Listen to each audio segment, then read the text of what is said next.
بسم اللہ الرحمن الرحیم۔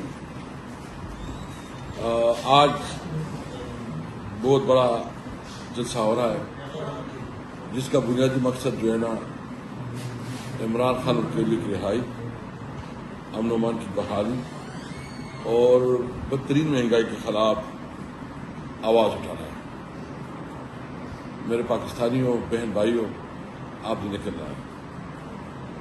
مجھے افسوس ہے کہ اس وقت یہ حکومت ایک تو جعلی مینڈیٹ سے آئی ہوئی ہے، دوسری طرف یہ ایک فاشسٹ حکومت ہے کہ اس طرح ماحول اور اس طرح رویہ تو کوئی مارشل لاء میں بھی نہیں ہوتا تھا کہ آپ نے این او سی بھی جاری کیا، کورٹ نے اجازت بھی دے دی، پھر بھی پوری اسلام آباد اور پنڈی ڈویژن کو کہ عوام کو یرغمال بنایا گیا ہے، کنٹینروں سے پورے علاقے کو جو ہے بند کیا گیا ہے۔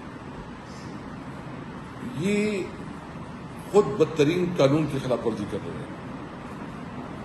یہ ہمیں کہتے ہیں قانون سکھانے کی بات کرتے ہیں کہ انہوں نے خود اپنے این او سی عدلیہ کے آرڈر کی خلاف ورزی کی ہے، انہوں نے خود قانون کی خلاف ورزی کی ہے۔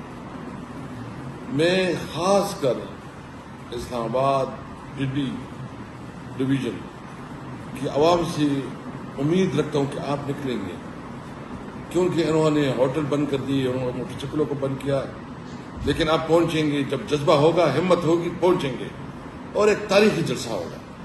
ہم پرامن جلسہ کریں گے، کسی طور پر ہم انتشار پہ یقین نہیں رکھتے، ہم اپنا قانونی اور آئینی حق ہے ہمارا کہ ہم اپنی آواز عوام تک پہنچائے اور اس ظالم حکومت کے خلاف آواز اٹھائے۔ نکلو پاکستان کی خاطر۔